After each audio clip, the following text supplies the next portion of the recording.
Pour ce que l'Esprit veut nous donner ce matin, l'Esprit me met à cœur de vous dire comment j'ai reçu cela.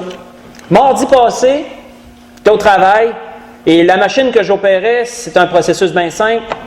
Tu aboures, puis après ça, tu attends que ça sorte. Et pendant que tu attends, il y a du temps, fait que tu attends. Et j'étais assis, puis je regardais dehors. J'avais la chance de travailler proche des fenêtres, je regardais à l'extérieur. Puis à un moment donné, il m'est venu une image, c'est comme ça me frappait, c'est une image qui m'est venue à l'esprit. Il y a beaucoup de choses qui se sont défilées devant moi.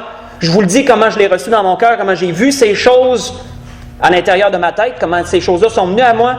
Et par la suite, ça ne m'a pas lâché du restant de la semaine, donc j'ai su, à peu près commençant à comprendre comment l'Esprit travaille au travers de différentes manières, j'ai su que c'était ce que l'Esprit voulait que j'apporte ce matin. Je vous invite à tourner pour cela, nous allons dresser le tableau. Je vous invite à tourner dans l'Évangile, dans le livre de Daniel, au chapitre 5. Nous allons faire un peu de lecture ici, nous allons lire à partir du verset 17. Du livre de Daniel au chapitre 5. À mon habitude, pour vous mettre dans le contexte, le roi Nabuchodonosor, très grand roi, avec un immense royaume, le royaume des Chaldéens fut un immense royaume, beaucoup de conquêtes, une grande partie de territoire qu'il avait conquéri par sa puissance. Nabuchodonosor avait été élevé dans la gloire, était devenu un homme très puissant et très grand. Mais nous voyons que comme tout homme, un jour il est mort. Et son fils, Belshazzar, avait pris la relève, c'est lui qui avait pris la tête du royaume de son père. Nous voyons que ce fils, un jour, a donné un festin.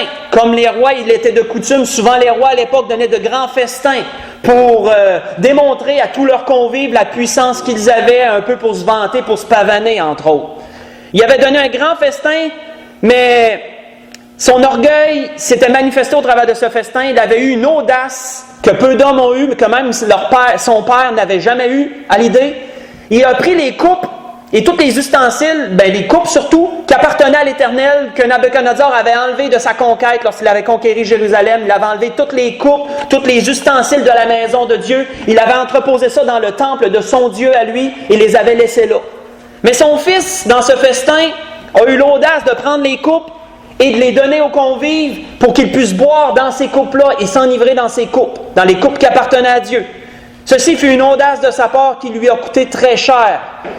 Et nous allons voir ce que l'Esprit veut donner au travers de ces choses-là. Nous lisons à partir du verset 17. Parce que cet homme a vu une main qui est apparue de nulle part et qui a écrit quelque chose sur le mur. Vous savez, à l'époque, pour débarrasser des différents insectes, les murs étaient recouverts de chaux. Les murs de pierre étaient recouverts de chaux. Et cette main, qui n'avait point de corps ni quoi que ce soit, juste la main a écrit quelque chose sur le mur, dans la chaux. Et le roi a voulu savoir qu'est-ce que cette main avait écrit, mais personne ne pouvait le dire. Et c'est là qu'il y a quelqu'un qui a eu l'idée d'aller chercher Daniel, homme qui était reconnu comme ayant l'esprit des dieux saints et comme étant capable d'interpréter des songes, des choses difficiles. Et nous lisons à partir de ce moment-là au verset 17. Daniel répondit en présence du roi, « Garde tes dons et accorde à un autre tes présents. » Parce que le roi était prêt à l'enrichir largement s'il pouvait lui dire ce qui était écrit sur ce mur. Je lirai néanmoins l'écriture au roi et je lui en donnerai l'explication. Ô roi, le Dieu suprême avait donné à Nabuchodonosor ton père l'empire, la grandeur, la gloire et la magnificence.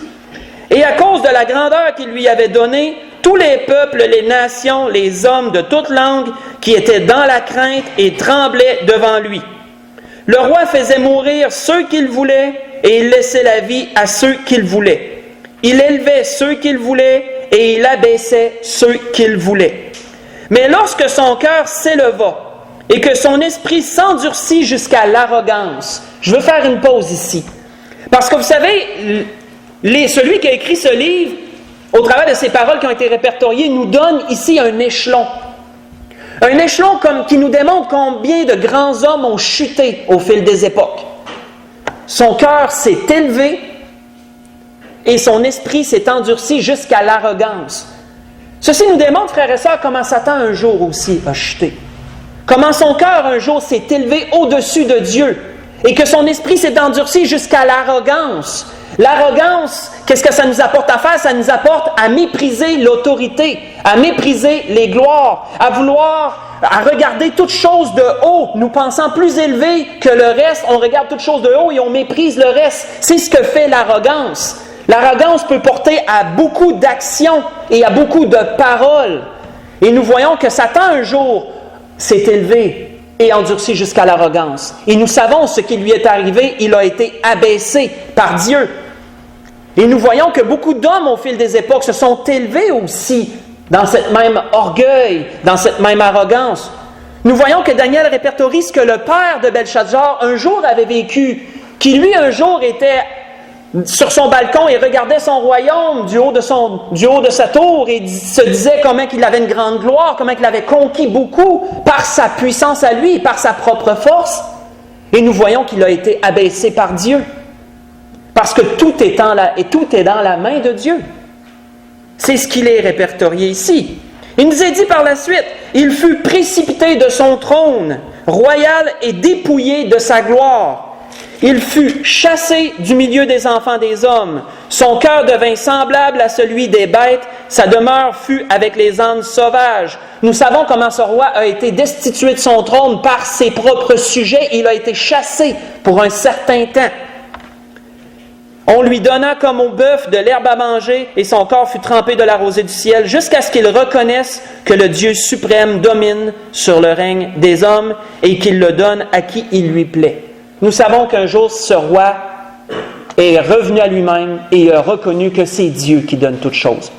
Que tout est dans la main de Dieu, que c'est Dieu qui donne et que c'est Dieu qui enlève. Et lorsqu'il s'est humilié ainsi devant Dieu et qu'il a reconnu la grandeur du Dieu des cieux, nous voyons que les choses se sont replacées pour lui. Ses sujets sont revenus le reprendre. Ils l'ont remis à la tête du royaume et il a recommencé à régner, mais dans un tout autre esprit. Il a recommencé à régner dans l'esprit que Dieu est au-dessus de tout et que lui est en dessous de Dieu. Et nous voyons, voici ce qu'il est dit maintenant à son fils, au verset 22. « Et toi, Belchazzar, son fils, tu n'as pas humilié ton cœur, quoique tu saches toutes ces choses. » Parce que certainement que son père lui avait appris comment Dieu un jour l'avait abaissé parce qu'il s'était élevé en orgueil. Et quoi qu'il sache tout cela, il n'a pas pris connaissance de ces choses. Il a agi contre Dieu malgré tout ce qu'il savait. Tu t'es élevé contre le Seigneur des cieux. Les vases de sa maison ont été apportés devant toi et vous vous en êtes servis pour boire du vin. Toi et tes grands, tes femmes et tes concubines. Tu as loué les dieux d'argent, d'or et d'airain, de fer, de bois et de pierre, qui ne voient point, qui n'entendent point, qui ne savent rien. Tu n'as pas glorifié le Dieu qui a dans sa main ton souffle et toutes tes voix. C'est pourquoi il a envoyé cette extrémité de main qui a tracé cette écriture. Et ce que l'Esprit veut vraiment nous diriger ce matin, frères et sœurs, vient dans la suite. Une parole qui a été laissée dans ce qui a été écrit. Voici l'écriture qui a été tracée. Comptez, comptez, pesez et divisez. Comptez, et voici l'explication, disait Daniel. Comptez, Dieu a compté ton règne et il y a mis fin. Pesez, tu as été pesé dans la balance et tu as été trouvé léger. Divisé, ton royaume sera divisé et donné aux Mèdes et aux Perses. Nous allons arrêter là. Nous voyons la condamnation qui résultait de ces paroles qui avaient été écrites sur le mur. Que son règne était compté, que Dieu avait décidé d'y mettre un terme. Souvenons-nous, Dieu a notre souffle dans sa main. C'est lui qui décide quand on vit et c'est lui qui décide quand on meurt. Dieu a toutes choses dans sa main et il fait ce qu'il veut avec cela, avec chacun de nous. Nous voyons qu'il lui a dit par la suite cette parole « pesée », parce que tu as été pesé dans la balance et tu as été trouvé léger. Et c'est sur ces paroles, c'est sur cela que l'Esprit veut nous diriger ce matin. Premièrement, frères et sœurs, l'Esprit m'a mis à cœur d'ouvrir une parenthèse historique sur la balance. Comprendre bien le système de la balance. Comment ça fonctionne une balance? À quoi ça servait à l'époque une balance? Parce que de nos jours, on a perdu le sens de ces choses parce que nous avons des appareils électroniques. Nous avons des pèse-personnes, nous avons des balances électroniques. Mais à l'époque, la balance était tout autre. À l'époque, la balance, à quoi qu'elle ressemblait? Elle avait un pied, je vais essayer de dresser une image. Elle avait un pied, elle avait une grande tige Au bout de cette tige, il y avait ce qu'on appelle un couteau. Il y avait un fléau qui reposait sur ce couteau. Il y avait 2 plateaux attachés avec des chaînettes, de sorte que tout pouvait balancer ainsi. Selon le dictionnaire, une balance, instrument servant à comparer des masses. À l'époque, la balance était utilisée pour toutes sortes de transactions. On pesait de l'argent dans la balance, on pesait des céréales dans la balance. Toutes les transactions étaient faites à l'aide de la balance. Si vous voulez lire un exemple pendant la semaine, pour ceux qui veulent étudier ces choses, vous pourrez voir dans Jérémie 32, versets 9 à 12, comme un jour Jérémie, par la parole de l'Éternel, a acheté un champ, et l'argent fut pesé dans la balance. C'était la façon de faire de l'époque. Toutes les transactions étaient faites avec la balance. Nous voyons, frères et sœurs, que Dieu exigeait une chose de tout cela.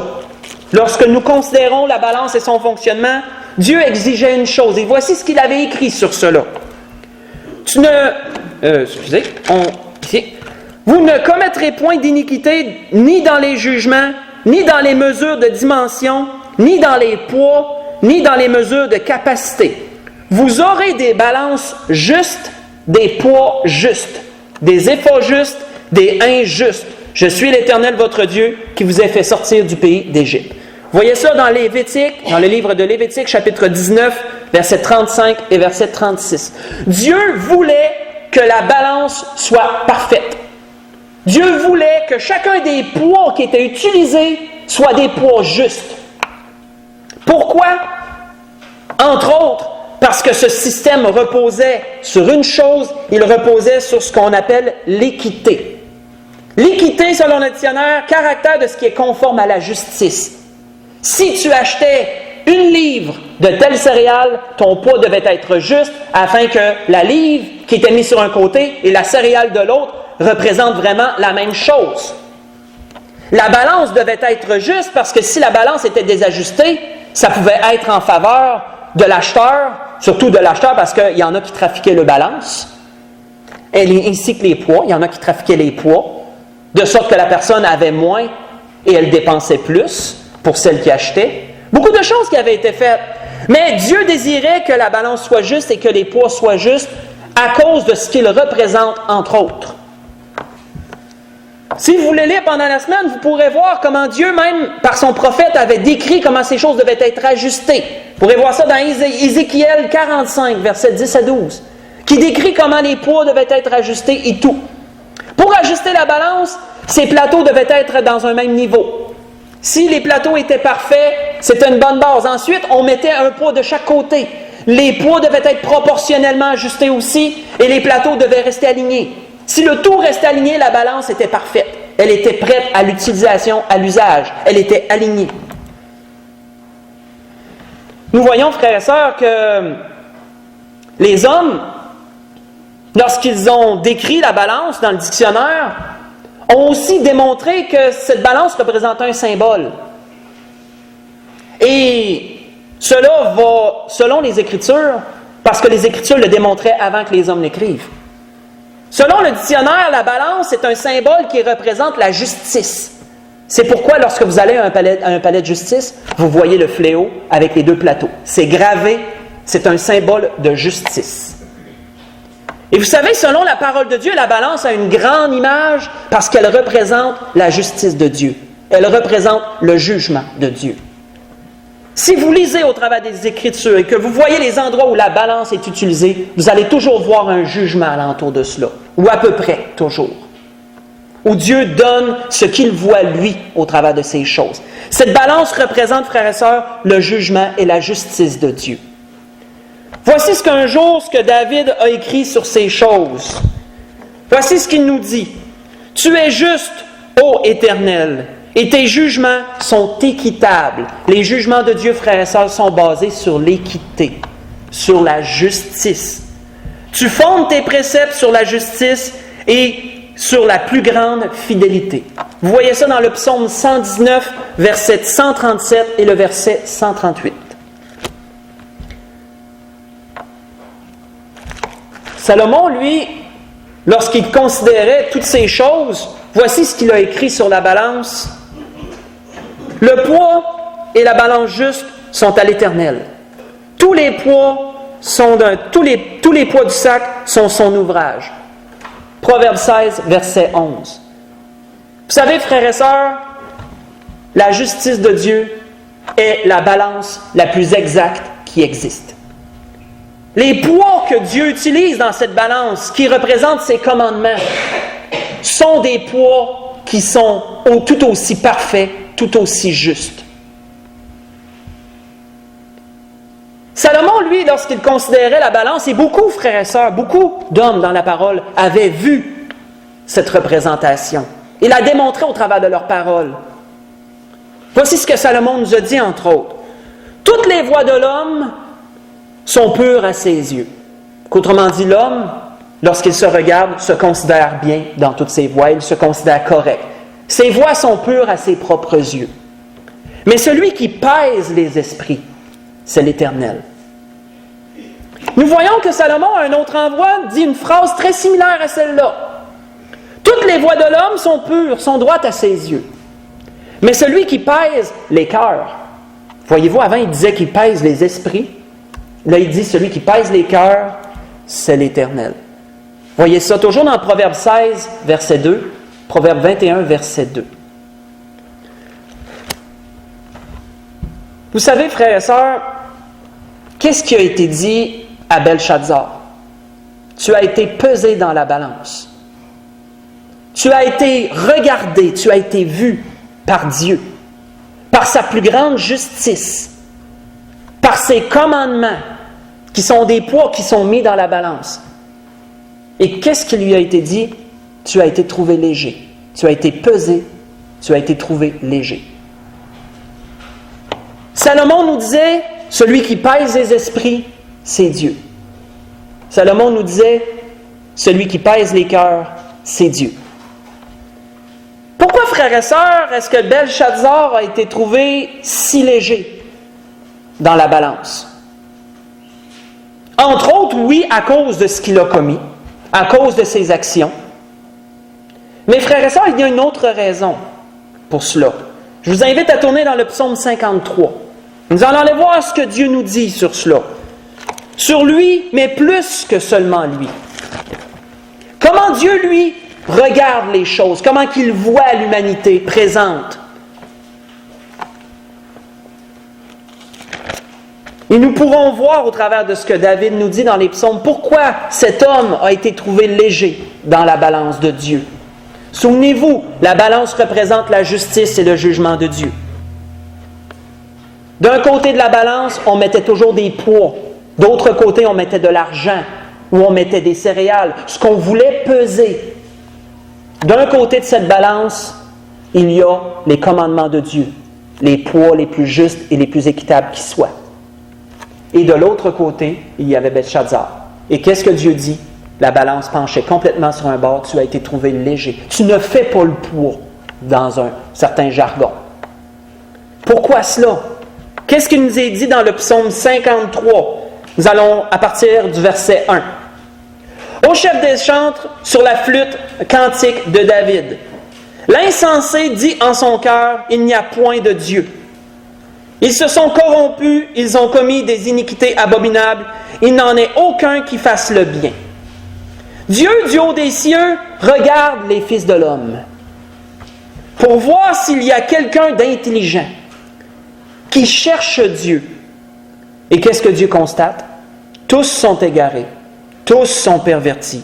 Il n'en est aucun qui fasse le bien, pas même un seul. Vous savez, frères et sœurs, Belshazzar n'est pas seulement léger à cause de ce qu'il a fait, il est premièrement léger à cause de ce qu'il représente. Il représente l'humanité. À nos yeux, ce que nous faisons est bien.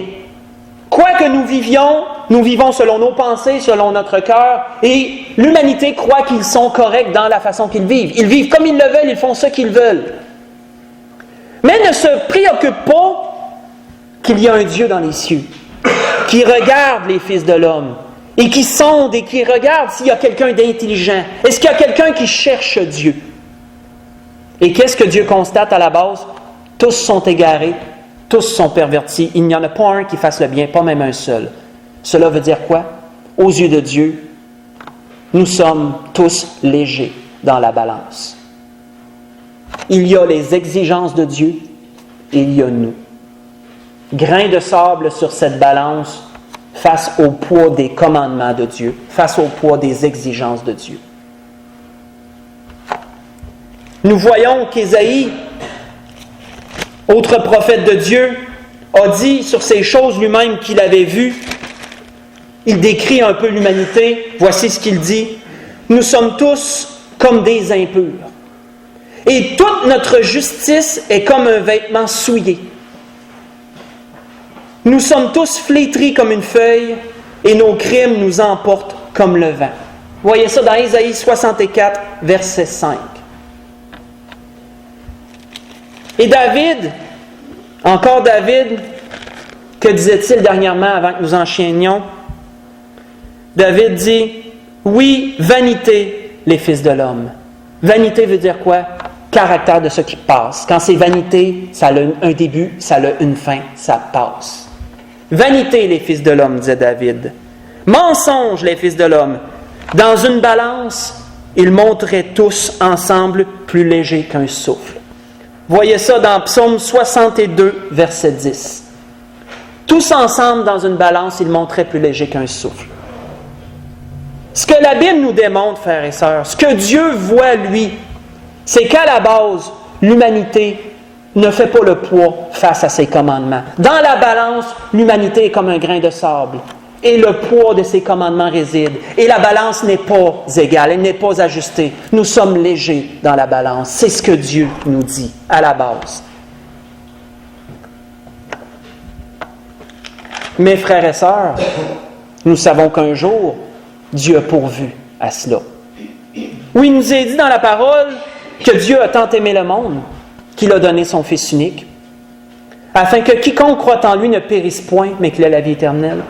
Où Dieu, frères et sœurs, au travers de son Fils, a voulu rééquilibrer la balance. Il a voulu mettre un contrepoids qui ramènerait les choses dans l'équilibre.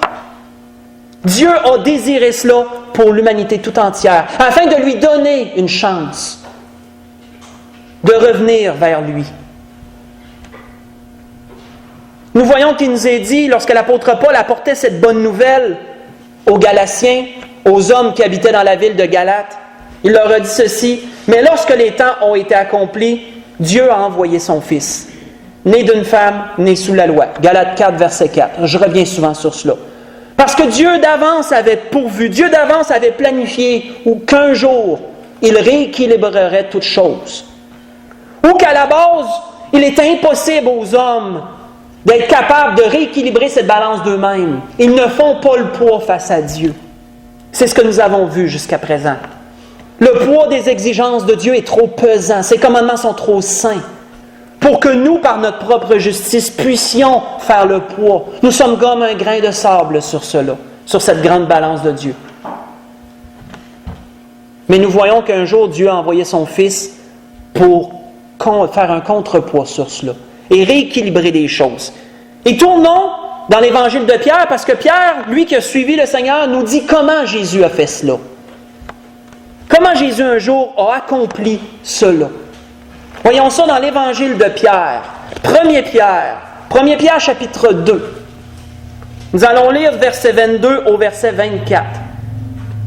Ces paroles que cet homme qui a suivi Jésus, qui a côtoyé Jésus, qui l'a vu, qui a mangé avec lui, bu avec lui, qui a vécu de grandes expériences avec lui, ces paroles qu'il a laissées afin que tous ceux qui les liraient puissent reconnaître qu'elles sont vraies et reconnaître qu'elles se sont réellement passées, qu'elles ne sont pas des histoires inventées, qu'elles sont vraiment réelles. Voici ce que Pierre nous dit sur cette expérience qu'il a eue avec Jésus, sur ce qu'il a constaté, ce qu'il a vu de lui.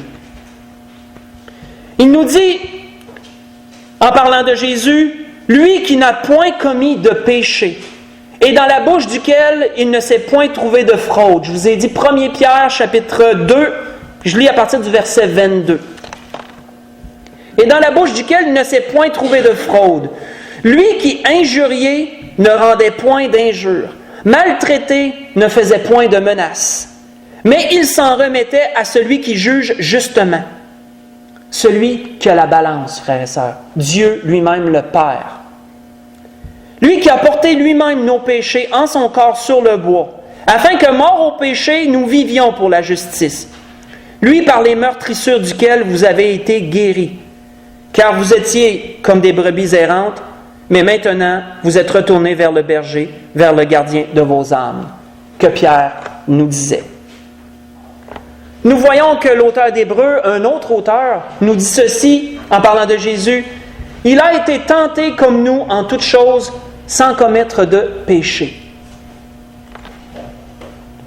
Dieu, frères et sœurs, au travers de Jésus-Christ, a fait quelque chose de merveilleux, quelque chose qu'aucun d'entre nous n'aurions pu faire. Il a mis un poids juste, un poids proportionnel à ses exigences de l'autre côté de la balance, de sorte qu'avec ce contrepoids, tout est devenu maintenant au niveau. Et ceci veut dire quoi en représentation? Que cela nous donne la possibilité d'entrer en communion avec Dieu. Comment? Par notre propre justice? De notre propre moyen? Certainement pas. Nous ne faisions pas le poids. Nous étions comme un grain de sable dans la balance. Mais avec Jésus, nous faisons le poids. En Jésus, nous pouvons entrer en communion avec Dieu. Parce que lui fait le poids. Jésus a rempli toutes les exigences de Dieu, en toutes choses. Nous voyons d'ailleurs que c'est pourquoi que l'apôtre Paul a dit ceci un jour dans les Actes, pas besoin d'y tourner. Il a dit, « Sachez donc, hommes frères, en parlant de Jésus, que c'est par lui que le pardon des péchés vous est annoncé. Et que quiconque croit, parce que c'est tout ce que Dieu demande. Dieu demande de croire à l'œuvre de son Fils. Dieu a fait une chose au travers de Jésus. Dieu a dit comment qu'il voyait l'humanité et comment c'était impossible par nous-mêmes de pouvoir entrer en communion avec lui. Et c'est pourquoi Dieu un jour a envoyé Jésus pour faire ce travail à notre place, parce que nous ne pouvions pas le faire. Nous ne pouvons pas rééquilibrer la balance de Dieu. Jésus l'a fait. Et tout ce que Dieu demande à ceux qui entendent cette bonne nouvelle, c'est d'y croire. Par la foi, parce que vous ne le voyez pas. Mais de croire à cette œuvre que Dieu a faite au travers de Jésus. Et de la recevoir dans leur vie. Que quiconque croit est justifié par lui de toutes les choses que vous ne pouviez être justifiés par la loi de Moïse. Voyez cela dans les Actes chapitre 13, verset 38 et le verset 39. Être justifié, frères et sœurs, qui veut dire être rendu à l'état de juste. Comment pouvons-nous être justifiés? Qu'est-ce que ça veut dire être justifié? Penser à la balance, redevenir dans un état égal aux exigences de Dieu. Mais sans Jésus, la balance revient totalement comme ça et nous sommes légers en haut. Mais avec Jésus, la balance se rééquilibre. Tout est au niveau. Tout est parfait. Et lorsque, frères et sœurs, nous avons cette compréhension, parce que vous savez, une fois que cette compréhension entre en nous et que nous entrons en communion avec Dieu au travers Jésus-Christ, toute notre vie devient réglée selon cela. Nos vues changent, tout change. Tout devient réglé selon cette compréhension que nous avons du Seigneur Jésus. Notre éternité, parce que nous croyons qu'il y a quelque chose après la mort, est réglée d'après cette compréhension que nous avons de la balance, de cette image que Dieu nous donne ce matin. Nous voyons entre autres, pour ceux qui veulent le lire pendant la semaine, dans l'Évangile de Luc, chapitre 19, pour lire du verset 11 au verset 26, nous voyons la parabole des mines que le Seigneur a laissée. Où le Seigneur démontrait qu'un jour, il a donné un talent, il a donné une mine, que Luc nous dit. À chacun, il a donné des mines. Des mines, c'est de l'argent, c'est un montant d'argent. Comment qu'on pesait l'argent dans le temps? On la pesait dans la balance, l'argent. Dieu avait remis, nous voyons que cet homme avait remis de l'argent à chacun.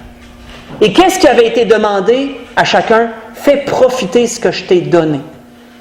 Qu'est-ce que Dieu désire, frères et sœurs, de chacun d'entre nous, si nous avons un jour accepté Jésus comme notre Sauveur? Dieu désire que nous ajoutions dans la balance.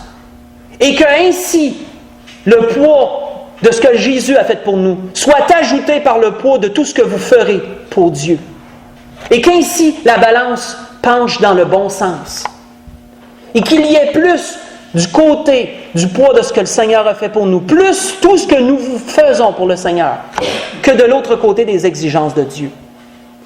Si nous comprenons cela, nous comprendrons que Dieu n'a pas rééquilibré les choses pour qu'elles demeurent stagnantes. Dieu a rééquilibré les choses pour que nous ajoutions à cela, au travers de toutes ces œuvres que Dieu a préparées d'avance afin que nous les pratiquions. C'est ce que la parabole des mines nous démontre. Dieu a donné à chacun un talent, des mines. Dieu a permis que chacun puisse rééquilibrer les choses. Et ce que Dieu désire maintenant, c'est que ça soit profitable. C'est que ça s'ajoute. Et nous savons que lorsque le maître qui avait remis cet argent à ses serviteurs est revenu, il a demandé des comptes. Et comment pouvions-nous savoir à l'époque si l'argent avait fructifié, pas seulement par le montant, mais en la pesant par rapport au poids initial? Comparant au poids initial, si la balance était plus pesante sur le montant de l'argent, mais là on rajoutait des poids. On rééquilibrait. Et ensuite, on pouvait savoir qu'il y avait eu un ajout de temps. Tout se faisait avec la balance. C'est ce que Dieu fait aussi, frères et sœurs. Notre vie, une fois qu'elle est en Jésus-Christ, est en balance constante. Il y a le poids de ce que nous faisons pour Dieu. Il y a le poids de ce que nous faisons contre Dieu. Au travers de Jésus, au travers de la repentance, ce poids est enlevé et ainsi ça penche sur le bon sens. Lorsqu'il y a rébellion contre Dieu, le poids demeure et toutes les choses sont en équilibre. Où nous trouvons-nous, frères et sœurs, sur la balance de Dieu? Posons-nous cette question ce matin. Si nous avons Jésus-Christ dans notre vie, nous sommes sur un bon bord de balance. Le poids a été rééquilibré et il nous est permis d'y ajouter. Mais si nous sommes sans Christ, c'est comme ça, et nous sommes très légers dans la balance. Et Dieu voit les choses comme ça. Et Dieu nous dit ce matin comment lui voit les choses. Nous voyons, entre autres, pour lire aussi pendant la semaine, dans Luc chapitre 6, verset 37 et verset 38, le Seigneur disait aussi comment il allait un jour récompenser ceux qui comprenaient ces choses, en parlant de mesures de céréales, de mesures de blé, qu'il donnerait une bonne mesure, bien tassée, secouée, qui déborde. Comment cette mesure était prise? Avec la balance. Tout était mesuré avec la balance. Pour conclure, ce que l'Esprit voulait nous donner ce matin, c'était l'image que l'Esprit voulait nous dresser, c'était les choses qu'il voulait nous laisser. Pour conclure ce qu'il voulait nous donner ce matin, je vous invite à tourner dans le livre de Galates, au chapitre 6. Dans le livre de Galates, au chapitre 6, nous allons conclure ce que l'Esprit voulait nous donner ce matin. Juste pour faire une brève récapitulation pendant que vous y tournez, nous avons commencé sur l'histoire d'un homme, Belshazzar, un roi. Son père s'était élevé en orgueil devant Dieu et Dieu l'avait rabaissé. Cet homme avait compris qu'il y avait un Dieu au-dessus des hommes et que c'est ce Dieu qui tenait son souffle dans sa main, il tenait toutes ses voies. C'est Dieu qui décidait de tout. Et lorsqu'il a compris cela, il s'est humilié devant Dieu et Dieu l'a relevé. Nous voyons que son fils, qui savait ces choses, les a rejetées. Et Dieu lui a dit cette phrase qui est très pesante: compter, compter, peser, diviser. Compter parce que Dieu avait compté ses jours, son règne, et il y avait mis un terme. Dieu avait décidé qu'il en était ainsi. Et ce que nous n'avons pas lu suite à ce roi Belshazzar, c'est qu'il est mort la même journée. La même nuit où Daniel lui a donné ses paroles, il est mort dans la nuit qui a suivi. Parce qu'il avait méprisé ce que Dieu lui avait donné. Nous voyons qu'il avait été pesé, il avait été compté, il avait été pesé. Et qu'a-t-il dit? Il avait été trouvé léger dans la balance. Et divisé parce que son règne s'est ensuite divisé. Et nous savons que le règne est passé. Tout le règne que Nabuchodonosor avait est passé aux mains des Mèdes et des Perses. C'est dans l'histoire. On peut voir ça dans l'histoire. Pour conclure, Nous avons vu par la suite la balance. Nous sommes arrêtés sur la balance, comment elle fonctionne, ses différentes parties, comment elle fonctionne, mais surtout celui du fléau et des deux plateaux de chaque côté. Et comment cette balance représente Dieu, comment cette balance représente son jugement, elle représente sa justice. Et que les poids qui sont utilisés représentent ses commandements. Et ô combien ces commandements sont pesants, combien le poids en est grand. Nous avons vu différents écrivains qui nous démontrent quoi? Qu'aux yeux de Dieu, nous sommes légers dans la balance. À la base, personne ne peut rencontrer la justice de Dieu. Personne ne peut faire un contrepoids aux commandements de Dieu, aux exigences de Dieu. Nous avons vu que Dieu savait cela et que c'est pourquoi Dieu un jour a tant aimé le monde qu'il a envoyé son Fils, notre Seigneur Jésus, pour amener un contrepoids équitable, de sorte que la balance redevienne à niveau. Et qu'ainsi cela nous donne la grâce d'entrer en communion avec Dieu. Et que nous puissions y ajouter à ce que notre Seigneur a fait pour nous. Et qu'ainsi la balance devienne plus pesante sur le poids de ce que notre Seigneur a fait. Cela nous accordant la grâce d'avoir un jour des récompenses. C'est ce que l'apôtre Pierre nous dit. Que cette bonne nouvelle et que la façon dont nous l'avons reçue nous a permis d'accéder aux plus grandes et aux plus précieuses promesses. Si vous vous souvenez, l'apôtre Pierre a dit cela. Pour ce que nous allons conclure, nous voyons dans Galates chapitre 6, nous allons lire à partir du verset 7. Nous voyons qu'il est dit « Ne vous y trompez pas », comme disait l'apôtre Paul aux Galatiens. On ne se moque pas de Dieu. Ce qu'un homme aura semé, il le moissonnera aussi. Celui qui sème pour sa chair, moissonnera de la chair la corruption. Celui qui méprise le message de Dieu va en récolter les fruits. Parce que c'est Dieu qui tient son souffle dans sa main et tient sa vie. Mais celui qui sème pour l'esprit, celui qui s'arrête sur les paroles de Dieu, et qui sonde ce qui a été dit, et qui croit à l'œuvre de Jésus-Christ, c'est celui-là qui moissonne pour l'esprit. Celui qui moissonne pour l'esprit, moissonnera de l'esprit la vie éternelle. Dieu a tellement de belles choses en réserve, et Dieu désire les donner à tous. Mais ce ne sont pas tous qui viennent à lui. Ce ne sont pas tous qui désirent ces choses que Dieu veut donner. Dieu donne le choix. Et Dieu dit aussi comment lui voit les choses. Ne nous lassons pas de faire le bien, car nous moissonnerons au temps convenable si nous ne nous relâchons pas.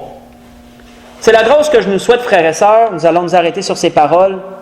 C'est la grâce que je nous souhaite, que chacun d'entre nous puissions comprendre ce que l'Esprit a voulu se donner ce matin.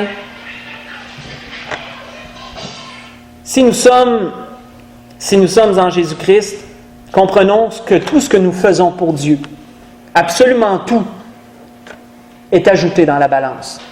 Et comprenons qu'un jour, nous en récolterons le poids. Nous moissonnerons ce qui a été semé. C'est dans la même image, c'est dans le même sens. Pour lire pendant la semaine aussi une belle parole, 2 Corinthiens 4, 16 à 18, où qui nous parle d'un poids éternel de gloire. Un poids éternel de gloire pour ceux qui ont compris ces choses et qui les ont reçues. Et qui ajoutent dans la balance sur le poids de ce que le Seigneur a fait un jour pour eux. La grâce que je nous ai, c'est que nous comprenions cela. Et que s'il y a quelqu'un ce matin qui n'est pas sauvé, qu'il puisse comprendre lui aussi que Dieu parle. Et que Dieu lui a donné de grandes paroles. C'est la grâce que je nous souhaite à tous. Pouvons-nous lever pour le dernier cantique.